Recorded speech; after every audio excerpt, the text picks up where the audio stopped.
今日はよくある質問にちょっと答えたいと思います。何回も聞かれることとか、はい、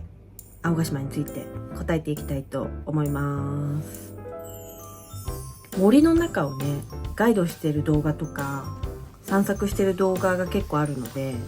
ヘビがいそうってすごい言われるんですけど、確かにヘビいそうなジャングル感、生えてる木とかね、岩の感じとか、ヘビいそうなんだけど、ヘビはいません。はい、今のところ。野生動物で一番多いのは鳥とか。渡り鳥とかも来るので、いろんな鳥がいますね。で、あとは野良猫。一番大きい生物ってなると野良猫なのかな。野生動物で大きいのは猫ちゃんか、あとイタチ。イタチはちっちゃいんですけど、イタチも結構その辺ちょろちょろしてますね。排水溝のところからぴょこって出てきたりとか。野生動物で危険な動物は一応いないかなっていう感じです。牛はね、飼われてる牛はいますけど、大きいですけどね。はい。あとよく聞かれるのが、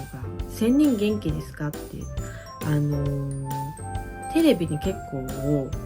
仙人のおじいさんが出てるのを見たっていう人が多くて、で、あの人は一応私の大叔父なんですね。私のおばあちゃんの兄弟なんですけど、仙人ではないけど、確かに仙人っぽい生活なのかな。でも元気ですよ。俺もか。そうこっちでそれで映るのか。うちの母がご飯を作って届けてるんですけど、ちゃんとご飯も食べてるし、忘れてた。会話もしっかりしてるので元気だと思います。はい。あとよく聞かれること、やっぱり移住できますかですね。これですね。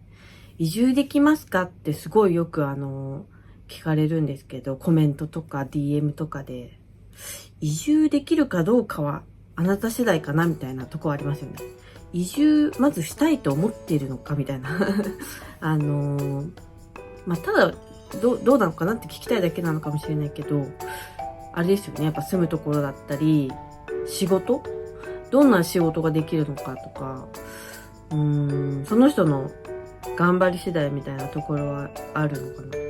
資格、例えば看護師さんとか、あと発電所は資格いるのかな。発電所の仕事とか募集してたりしますけどね。どっちも一応役場の職員にはなるんですけど、役場の仕事は結構募集が出てるので、たまにチェックしていただけるといいかなと思います。あとはその人間関係とかは、どこに行っても一緒なのかなとは思いますけど、あといろいろ調べて、やっぱりね、事前に調べてみてください。はい、で、住むところありますかっていうのもよく聞かれるんですけど、一応住宅が村営住宅しかなくて、不動産屋さんがないんですね。なので役場の方に問い合わせてもらって、今空いてる住宅ありますかみたいな感じで聞いていただけると。で、ちょっとないってもし言われたとしても、今建ててる住宅とかもあるので、村としても全然住宅を増やすっていうのはもうずっとやってて、今もね、今年中に出来上がる新しい住宅とかもあるので、そういうのとかもちょっと強めにというか、本当に島に行きたいんだっていう感じで問い合わせてもらうと、もしかしたらそういう情報を教えてくれるかもしれないですね。でやっぱりその住居も順番とかあるので、古い家を取り壊さなきゃいけない、古い住宅を壊して、で新しいところに入るっていう人もいるので、早めにやっぱり情報を仕入れていくしかないのかな。今のところ住宅は、村役場の方に問い合わせてもらうしかないと思います。あとは個人の、お家のお部屋が空いてたらなんか下宿みたいな感じで、シェアハウスとも言うのかもしれないですけど、そういう風に住んでる人も今はいるので、そういうのがあればね、もっと増えればいいなって私も、もしそういうのがまた住んでもいいよっていう情報があったら、私も住みたい人がいたら教えてあげたいなと思ってます。あとは、仕事ありますか？そうそう、その移住できますかと同じになっちゃうんですけど、そうですね、仕事はちょいちょいありますね。民宿の方でバイトを募集している時はありますね。住み込みで結構短期のことが多いんですけど、あと塩工場も募集してますね、よく。青ヶ島の有名な金屋の塩を、作るお仕事で、それも短期の時もあるし、長くいる人もいるし、でなんか例えば塩で青ヶ島に来るとするじゃないですか。塩の仕事で青ヶ島に初めて来て住んでみて、で青ヶ島気に入って、で人間関係もできてきて、じゃあ塩の仕事の期間が終わったから、じゃあ次はここで働こうみたいな感じで転職する人とかも結構いるんですよ。でやっぱりその仕事の情報とかも住んでるとちゃんと入ってくるし、塩で頑張ってるねみたいな感じで認めてもらえると、仕事もすぐ決まったりとかっていうのはあるかも。やっぱり小さい島なんで、一緒に働く人とかもやっぱりなんていうんですかね、いい人がいいじゃないですか。だからそういうのは見てる人は見てるので、もしその最初は違う仕事で来ても他の仕事についてそのまま青ヶ島にずっと住むっていう人は結構いるので、とりあえず一回来てみるとかもいいかもしれないですね。仕事が決まってないと、その村営住宅の方も優先的には入れてくれないと思うので、あとは今はみんなリモートとかでお仕事できる人とか、個人事業主の方とかならいいのかなとは思いますけど、それで住宅ってなるとまた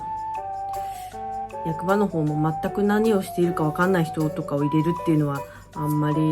しないと思うんで、やっぱり先に何度か来てちょっと人間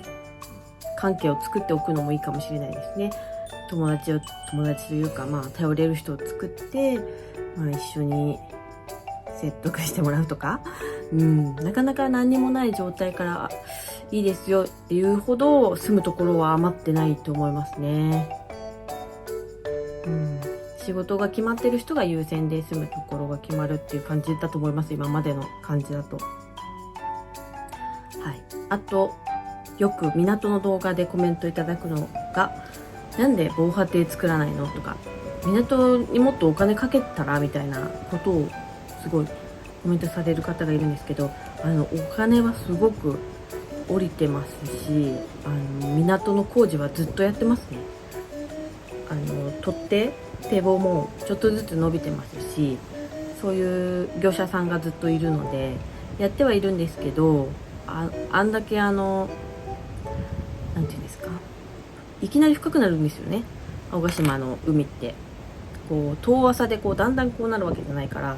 やっぱりものすごいやっぱお金がかかるし、波がすごい、海が荒れてる時は工事もできないし、そんなすぐにはならない。今でもものすごい良くなったので、今の状態でもものすごいお金もかかってるし、人も皆さん頑張って作っているので、全然不満ではないですけどね、私的には。時間かかるのはしょうがないと思います。海を見ればわかると思います。あとはタクシーはあるのか。タクシーは今はないんですね。で、一応レンタカーがあるので、観光客の方はレンタカーを使ってもらう感じですね。でもそうするとね、やっぱり高齢の方とか運転で苦手な方とかはね、ちょっと不安になっちゃうと思うんで、それは今後解決していきたいですよね。私も夏とかは結構ガイドをやってて、そのガイドの中で移動する分には乗せてもいいんですけど、タクシーみたいな感じでやっちゃうと白タク営業になっちゃってね、ダメなんでね、タクシーは今のところはないですね。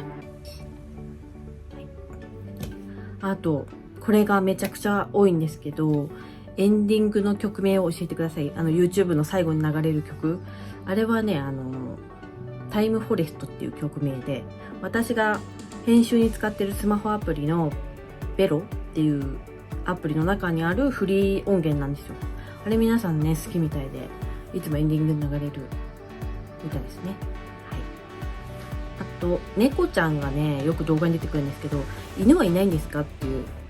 犬はね、いますよ。今ね、今どのぐらいいるのかな？ 2 匹ぐらいかな。もうそれも結構老犬なのかもしれないですね。ワンちゃんは減ってますね。前はね、もっといたんだけど、亡くなっちゃったりとかで、今、犬を飼っているお家は、2軒ぐらいかな。動画にはあんま出てこないんですけど、1匹は家の中で飼ってるのであんま見かけないっていうのと、1匹はめちゃくちゃ私に吠えてくるんで、ちょっと近づけないですね。はい。外にいますけど。めっちゃ私に吠えてきますね。あと、ネットは通じるのかっていう。ネットは通じてますね。光ケーブル、光回線が海底ケーブルが通って、光回線が2021年から青ヶ島に来てるんですね。もうそれでこんだけ早い、バッチリです。前はね ADSL だったから、2020年とか。そう、光回線いいですよ、早いですよ。みんな知ってると思うけど。で、青ヶ島は使ってる人が少ないじゃないですか。全員使っても160年だから、あんまり重くなったりとかもしないので、すごいいいですよ。YouTube もすぐアップできるし。逆に東京行ったらなんか全然重いなとか思うぐらい。あと、テレビはどうなってるのみたいな感じで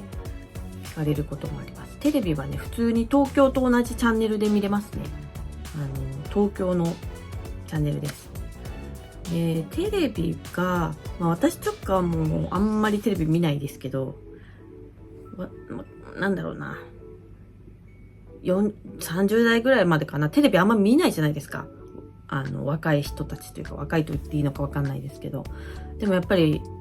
お母さんお父さん世代とか、お年寄りの方はテレビを結構楽しみにしてるんですよね。だからテレビは結構大事なんですけど、なんか映んない時あるんですよ。あれ何なんですかね。天気なのか、何なのかわかんないけど。全然テレビが映んない時とかあるんで、それはね、ちょっと今後解決してほしいっていうのは、課題になってるみたいです。村の方でも。はい。そんな感じで、また質問があったら拾っていこうと思いますので、はい、時間はかかるかもしれないですけど、よろしくお願いします。はい。じゃあまた、さよなら。どうも。